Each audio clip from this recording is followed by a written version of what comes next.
नमस्कार, स्वागत है आपका मिड कैप मंत्रा में। मैं हूं नीरज। आगे बढ़ने से पहले इस वक्त की सुर्खियां। कल की जोरदार गिरावट के बाद बाजार में आज रिकवरी। 175 अंकों से ज्यादा की रिकवरी के साथ निफ्टी 24,200 के पार, लेकिन ऊपर से बैंक निफ्टी 500 अंक फिसला, 50,000 को कर रहा है होल्ड। मिड कैप और स्मॉल कैप में सबसे ज्यादा तेजी, इंडिया विक्स 11% से ज्यादा फिसला। कुछ ही देर में लोकसभा में पेश होगा फाइनेंस बिल। पिछली तारीख की बजाय बजट पेश होने के बाद यानी 23 जुलाई से लागू हो सकता है इंडेक्सेशन हटाने का नियम। CNBC आवाज की एक्सक्लूसिव खबर।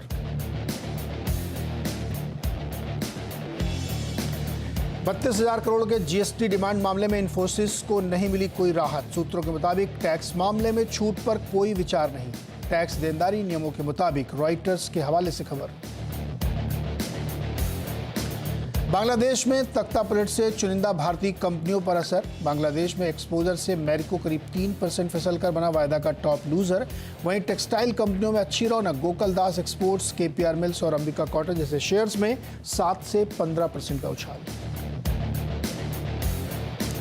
एकम ड्रग्स की ठीक ठाक लिस्टिंग। शेयर ने 7% प्रीमियम के साथ किया आगाज। वहीं फर्स्ट क्राई चलाने वाली कंपनी ब्रेनबी सॉल्यूशंस और SaaS platform Unicommerce eSolutions का खुला IPO।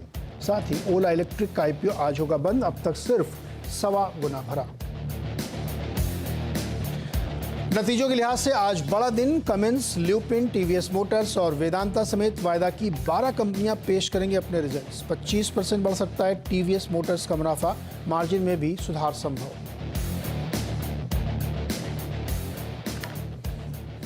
मार्केट चेक के लिए मेरे साथ यस सिक्योरिटीज के अमित त्रिवेदी हैं और इस वक्त जो मार्केट का लेटेस्ट है वो बैंक निफ्टी में प्रेशर है, मात्र 25-30 पॉइंट ऊपर है, यानी आप वो लाल और हरे के बीच में झूल रही है। जबकि निफ्टी में ऊपरी लेवल से तो ज़रूर कमजोरी आई, लेकिन अभी भी 125 पॉइंट के साथ मजबूती की है। मिड कैप में एक्चुअली ज़्यादा रिकवरी है कल की गिरावट के बाद से, 600 पॉइंट के आसपास स्ट्रॉन्ग है। एडवांस डिक्लाइन जो सुबह था वो बहुत ही अच्छा था, लेकिन इस वक्त भी 2 के सामने 5 शेयर्स का है, यानी 2 गिरने वाले के सामने 5 बढ़ने वाले शेयर्स हैं। और वायदा में देखें तो टॉप लूज़र है मैरिको, जो अभी हमने जिक्र किया कि शायद बांग्लादेश की खबर का असर होगा, लेकिन प्रॉपर्टी स्टॉक्स में अच्छी तेज़ी है। गोदरेज प्रॉपर्टीज टॉप गेनर है। इसके अलावा अलग अलग सेक्टर्स के स्टॉक्स इसमें है, क्योंकि एक खबर आने वाली है फाइनेंस बिल में। इंडेक्सेशन 23 जुलाई से लागू हो सकता है, रेट्रोस्पेक्टिव की बजाय उस दिन से जिस दिन ये बजट आया। तो इन सब तमाम चीज़ों पे बातचीत भी करेंगे, लेकिन सबसे पहले अमित के पास चलते एक चेक लेते हैं। अमित, बैंक निफ्टी बार बार फिसल जा रहा, क्यों? देखिए, bank Nifty in fact last week ही काफी अच्छा अंडर परफॉर्मेंस देखने मिला था। 51,000 था जो काफी अच्छा सपोर्ट था, जो इनफैक्ट हमने देखा कि कल भी थ्रू आउट द डे उस 51,000 के नीचे ही था। और आज भी कहीं ना कहीं पे जो रिकवरी आई वो थोड़ी शॉर्ट लिव्ड रही। इनफैक्ट 50,500 के लेवल्स भी वो सस्टेन नहीं कर पा रहा है। और जहां तक कि मैं इंटरनल ब्रेथ भी देख रहा हूँ, स्पेशली प्राइवेट बैंकिंग में, तो थोड़े नेगेटिव है। तो मुझे लग रहा है जब तक 51,000 के नीचे है बैंक निफ्टी थोड़ा चौपी रहेगा, थोड़ा अंडरटोन स्लाइटली नेगेटिव रह सकता है। लेकिन निफ्टी में अच्छा मोमेंटम है, हालांकि अभी भी ये 24,200 के ऊपर टिक नहीं पा रहा है। क्या लेवल्स रखने चाहिए जहां के बाद लॉन्ग बनाना ज्यादा सेफ होगा निफ्टी में? देखिए, निफ्टी में रिकॉर्ड हाई के बाद 2 डाउनवर्ड गैप देखने मिले हैं। कल का जो फॉल था थोड़ा सीवियर था। आज नो डाउट थोड़ी रिकवरी है, बट 24,500 है जो हिसाब से ओवरऑल स्ट्रक्चर है। 24,500 एक काफी लेवल टू वॉच आउट है। अगर 24,500 के ऊपर सस्टेन करता है तो एक बार स्टेबिलिटी की बात कर सकते हैं। बाकी ओवरऑल जो हिसाब से ऑप्शंस पोजीशनिंग है, इंडिया विक्स भी आज नो डाउट 11% डाउन है, बट जो इंडिया विक्स का 18 का जो लेवल्स है वो रिलेटिवली हाई है। तो इंडेक्स लेवल पे निफ्टी पे मुझे लग रहा है जब तक 24,500 के नीचे है तब तक थोड़ा चॉपीनेस रहेगा। 24,500 के नीचे चौपीनेस रहेगा, नजर बनाए रखेंगे। अमित रुकिएगा जरा, एक खबर भी लेते हैं, उसके बाद बहुत सारे स्टॉक्स पे बातचीत करेंगे। बांग्लादेश में जारी भारी विरोध प्रदर्शन और राजनीतिक उठापटक के बीच बाजार की नज़र उन कंपनियों पर है जिनका बड़ा कारोबार बांग्लादेश में होता है। कौन कौन सी वो कंपनियां हैं और कितना असर होगा, ये समझाने के लिए हमारे साथ है मेरे सहयोगी मंगलम मालू। मंगलम, स्वागत है। बताइए भाई, ये बांग्लादेश में तो बहुत उठापटक चल रही है पॉलिटिकली, कौन से स्टॉक्स हैं, कौन सी कंपनियां हैं जिन पर असर होगा, नेगेटिव या पॉजिटिव? अब जैसे बांग्लादेश में उठापटक चल रही है, वैसे हमारे भी कई सारे स्टॉक्स में उठापटक ही चल रही है। हम चालू करते हैं कुछ पॉजिटिव न्यूज़ के साथ। तो रोमांचक समय है हमारा, क्योंकि हम पिछले साल बात कर रहे थे ग्लोबल कंपनीज China +1 की तरफ देखेंगे, पर हो सकता है कि बांग्लादेश +1 का भी रुझान आज से देखा जाए, और वो होगा गारमेंट कंपनीज में। आप देखें तो दुनिया में सबसे बड़े 5 गारमेंट एक्सपोर्टर्स में से एक बांग्लादेश है, तो वहाँ सप्लाई चेन डिसरप्शंस की वजह से हो सकता है कि हमें उसका थोड़ा निकटतम फायदा हो सके। हमारे पास उतनी कैपेसिटी हालांकि नहीं है, और हम 35% यान भी उन्हें एक्सपोर्ट करते हैं ताकि वो गारमेंट बना के बेच सकें, तो थोड़ा ऑफसेटिंग होगा, बट गारमेंट मेकर्स के लिए ये डेफिनेटली पॉजिटिव है। इसलिए हम देख रहे हैं कि स्टॉक्स जैसे गोकुलदास एक्सपोर्ट हुए या किटेक्स गारमेंट्स या और ये सारे गारमेंट एक्सपोर्टर्स हैं, वो काफ़ी बेहतर है और आज ट्रेड अच्छा कर रहे हैं। दूसरा मैरिको आज वायदा बाजार में सबसे बड़ा लूजर है। उसका रीज़न ये है कि बांग्लादेश उनके इंटरनेशनल बिजनेस की 44% कंट्रीब्यूशन करता है। इंटरनेशनल बिजनेस उनका कुछ 25% है, तो नेट एक्सपोजर बांग्लादेश से देखा जाए तो 10 से 11% है। कल रिजल्ट्स के पहले मैरिको काफ़ी अच्छा स्टॉक था और कमेंट्री भी काफ़ी स्ट्रांग थी, तो कई सारे लॉन्ग पोजीशंस मैरिको में बन चुके थे। बट ये बांग्लादेश का न्यूज़ जैसे ही आया, वैसे दोज लॉन्ग अनवाइंडिंग की वजह से स्टॉक आज ज़्यादा प्रेशर में है। फंडामेंटली 10-11% उनका एक्सपोजर है बांग्लादेश से, तो एनालिस्ट एक्सपेक्ट करते हैं कि ये 1-2% से ज़्यादा सेल्स में इस साल की सेल्स ग्रोथ में इंपैक्ट नहीं करेगा। बाकी एफएमसीजी कंपनीज जो हैं उनका बांग्लादेश से करीबन 2-3% एक्सपोजर है, तो आप देख लीजिए, या तो ब्रिटानिया होगा या डाबर, इमामी करीब 5% होगा, सब 5% के नीचे ही हैं। तो वो सब इतना इंपैक्टेड नहीं है, क्योंकि बांग्लादेश का जितना सेल्स उनका जाएगा उससे ज़्यादा तो रूरल इंडिया में बढ़ ही जाएगा, तो इसलिए पॉजिटिव है। और फाइनली हम लोग देख रहे हैं जुबिलेंट फूडवर्क्स को भी, वहाँ उनके पास डोमिनोज बांग्लादेश की फ्रेंचाइज है, 28-30 स्टोर कुछ है उनके पास, उनके भी पूरे सेल्स में करीबन 1% ही उनका एक्सपोजर है। वीआईपी का रिजल्ट्स आज हैं, उनके पास भी बांग्लादेश में कैपेसिटी है, करीब 30 से 35% उनकी कैपेसिटी जो है बांग्लादेश से आती है, तो उसका क्या इंपैक्ट होगा वो भी रिजल्ट्स के बाद मैनेजमेंट कमेंट्री में मालूम पड़ेगा। वीआईपी भी थोड़ी सी अंडर प्रेशर है आज के ट्रेड में, तो मैरिको सबसे ज़्यादा, उसके बाद वीआईपी। पॉजिटिव हमारे पास गारमेंट एक्सपोर्टर्स हैं, और बाकी सबको इतना कोई लंबा फर्क इसलिए नहीं पड़ेगा क्योंकि दूसरे फैक्टर्स जो हैं वो पॉजिटिवली प्ले आउट कर रहे हैं।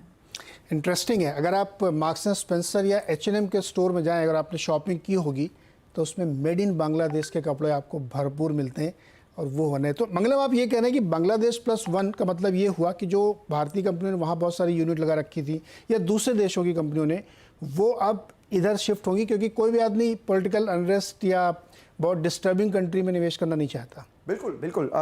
जैसे China +1, पहले एप्पल अपनी 90% सोर्सिंग चाइना से करता था, अब वो इंडिया में अपना प्लांट लगा रहे हैं। वैसे ही दुनिया भर में, जैसे आपने H&M, ज़ारा, इन सब चीज़ों का, इन सब ब्रांड्स का जिक्र किया, कई सारे जूते बनाने की कंपनी भी बांग्लादेश, वियतनाम, ट्रेंट को देख लीजिए, ट्रेंट भी 3 बड़े देशों से सोर्स करती है इंडिया में बेचने के लिए, हांगकांग, थाईलैंड और बांग्लादेश। तो इन सबको अपने सप्लाई चेन को थोड़ा और डाइवर्सिफाई करने के लिए दूसरे देशों में भी जाना पड़ेगा। बांग्लादेश से सबसे पास कौन है? जो चाइना नहीं है, वो इंडिया है, तो हमें हो सकता है उसका बेनिफिट मिल सके।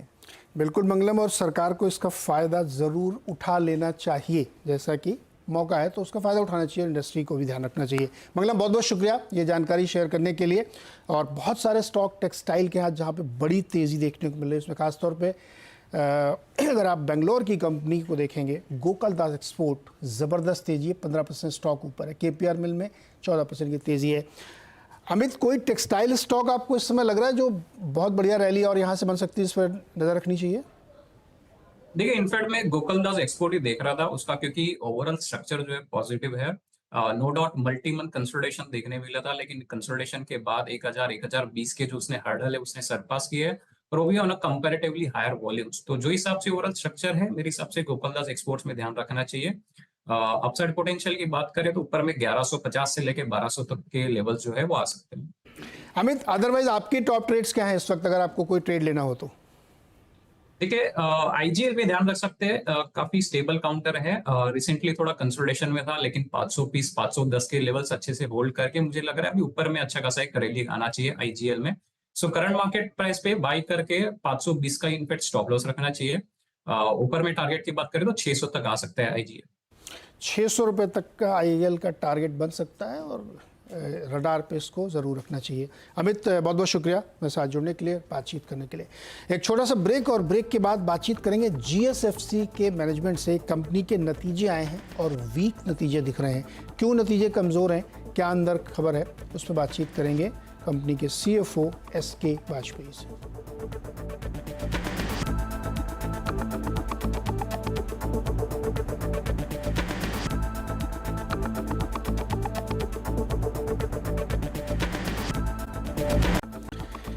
स्वागत है एक बार फिर से आपका। और फर्टिलाइजर कंपनी GSFC के नतीजे कमज़ोर रहे थोड़े से। पहली तिमाही में कंपनी की आमदनी 5% बढ़ी, लेकिन मुनाफा 22% घटा। कंपनी के मार्जिन भी 7% से घटकर 5% पर आ गए हैं। क्यों हुआ ऐसा, इसको समझने के लिए बातचीत करेंगे कंपनी के सीनियर वाइस प्रेसिडेंट फाइनेंस और CFO SK वाजपेयी से। वाजपेयी सर नमस्कार। ये बताइए कि नंबर थोड़े से वीक दिख रहे हैं सर, क्या रीज़न क्या था? रीजन सिंपल है बहुत, क्योंकि बाई बेसिस पे देखेंगे तो सब्सिडी के रेट जो थे बहुत अच्छे थे अप्रैल से जून क्वार्टर लास्ट ईयर। उसके बाद अक्टूबर 23 में करीब 30 से लेके 85% तक सब्सिडी रेट कट किए गवर्नमेंट ने, जबकि रॉ मटेरियल प्राइसेस उस अनुपात में नहीं घटे। इसलिए ये थोड़ा सा मार्जिन्स में हमको हिट हुआ है। बाकी हमने 2-3 स्टेप लिए हैं कंपनी की तरफ से कि जिन फर्टिलाइजर्स पे बहुत लॉस हो रहा था उनको हमने थोड़ा डाइवर्ट करके DAP की जगह अभी APS और NPK फर्टिलाइजर्स प्रोड्यूस करना शुरू किया है, जिससे कि हमको 118 करोड़ का PBT इस क्वार्टर में दिखाई पड़ा। जी, तो वाजपेयी जी, ये जो सरकार की तरफ से मूव हुआ तो एक डिपेंडेंसी तो है ये, तो ये क्यों किया सरकार ने कम? क्या ये आने वाले क्वार्टर्स में भी ऐसे ही ऊपर नीचे होगा? नहीं, सब्सिडी तो गवर्नमेंट डिसाइड करती है, बहुत सारे फैक्टर्स हैं उसके लिए। बेसिक फैक्टर तो यही इम्पोर्टेड रॉ मटेरियल कितना है और सरकार का बजट कितना है। करंट ईयर के बजट में थोड़ा सा कम बजट प्रोवाइड किया गया फर्टिलाइजर सब्सिडी के लिए, क्योंकि जितना ज्यादा बजट होता है जनरली रॉ मटेरियल के प्राइसेस उसी अनुपात में फॉरेन सप्लायर्स बढ़ा देते हैं। इसलिए गवर्नमेंट को भी देखना पड़ता है कि वो भी चेक रखे। तो रॉ मटेरियल के प्राइसेस अभी स्टेबल है। फास्फोरिक एसिड के करीब $850 पर मीट्रिक टन काफी दिनों से सेम प्राइस पे ट्रेंड कर रहे हैं। लेकिन DAP में जो फास्फोरिक एसिड ज्यादा यूज होता है, इसलिए DAP में अभी कंट्रीब्यूशन लॉस है। इसलिए हम दूसरे प्रोडक्ट में APS, अमोनियम फॉस्फेट सल्फेट और NPK ग्रेड्स, अलग अलग ग्रेड्स कंपनियां बना रही हैं और उसको मार्केट में उतार रही हैं। जी, वाजपेयी जी, निवेशकों की नज़र एक चीज़ और पे होती है कि जून 21 क्वार्टर से अगर हम देखें तो अब तक जो है मार्जिन आपका बहुत श्रिंक होकर वो 4-5% की रेंज में आ रहा है। ये थोड़ी चिंता की बात होनी चाहिए, लगातार डाउनवर्ड ट्रेजेक्टरी में है। या फर्टिलाइजर सेक्टर में ज्यादा मार्जिन रहते नहीं है हिस्टोरिकली इफ यू सी, लेकिन अभी साथ में जो हम दूसरा सेगमेंट है हमारा IP सेगमेंट, तो वो भी बहुत स्लगिश मार्केट चल रहा है अभी IP का। कैप्रोलैक्टम बेंजीन का स्प्रेड देखेंगे जो $730 था बाई बेसिस पे, अभी घट के $582 पर मीट्रिक टन रह गया है। लेकिन कंपनी उसमें हम लोग दूसरे प्लांट लगा रहे हैं जिससे कि कैप्रोलैक्टम के डेरिवेटिव्स वगैरह यूज करके नए प्रोडक्ट बनाए। जैसे HX सल्फेट प्लांट हमारा जो लग रहा है उसमें नए सितंबर महीने से उसमें प्रोडक्शन चालू हो जाएगा, तो उसमें प्रॉफिटेबिलिटी ज़्यादा अच्छी है, जिससे कि कंपनी के ओवरऑल मार्जिन्स भी अच्छे होंगे। जी, ओके वाजपेयी सर, बहुत बहुत शुक्रिया जुड़ने के लिए और नतीजों पे बातचीत करने के लिए। तो ये था GSFC के प्रबंधन से बातचीत, और क्यों नतीजे कमज़ोर थे वो उन्होंने बताया कि सब्सिडी का इशू था, इस वजह से दिक्कत आई, लेकिन वो उसको सबसाइड करने की कोशिश कर रहे हैं। GSFC इस वक्त 226 रुपये पे ट्रेड कर रहा है। छोटा सा एक ब्रेक, उसके बाद मार्केट अपडेट।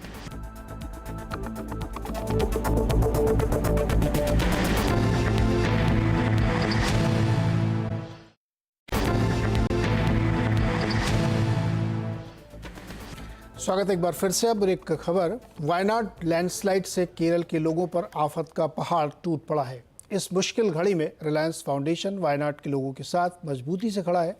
रिलायंस फाउंडेशन राज्य की अथॉरिटी के साथ मिलकर फौरी राहत के साथ विकास कार्यों में भी बड़ी भूमिका निभा रहा है। ताकि वायनाड के लोगों की ज़िंदगी पटरी पर लौट सके। ग्राउंड रिलीफ में स्टेट डिज़ास्टर मैनेजमेंट अथॉरिटी का रिलायंस फाउंडेशन की डिज़ास्टर मैनेजमेंट टीम हाथ बटा रही है ताकि कैंपों में लोगों तक ज़रूरत की चीज़ें पहुंचाई जा सके। वायनाड के पुनर्निर्माण के लिए भी कई बड़े ऐलान रिलायंस फाउंडेशन ने किए हैं। Ready to eat food, water, sanitation, hygiene, shelter और एजुकेशन कनेक्टिविटी के साथ साथ मानसिक सपोर्ट जैसी चीज़ों के लिए भी व्यापक पैमाने पर इंतजाम किए जा रहे हैं। त्रासदी पर दुख जताते हुए रिलायंस फाउंडेशन की चेयरपर्सन नीता अंबानी ने कहा कि संकट की इस घड़ी में हम केरल के लोगों के साथ मजबूती से खड़े हैं। और आइए देखते हैं खिलाड़ी नंबर 1 का अपडेट क्या है। इस हफ्ते का दूसरा दिन और क्या स्थिति है। तो इस वक्त प्रदीप होपचंदानी जी 6.5% से और तगड़ी लीड ले रही है इन्होंने 6.55 प्लस में, लेकिन कपिल शाह -2.26 और प्रशांत -2.17%। तो अभी दूसरा दिन है, मार्केट में काफ़ी उठापटक है। देखते हैं अगले 3 दिन कैसे रहते हैं। तो ये था इसका एनालिसिस। चलिए इसी के साथ एक छोटा सा ब्रेक के बाद होगा KYC और आज हम बातचीत करेंगे बंसल वायर के MD and CEO Pranav Bansal से कंपनी के नतीजों पर।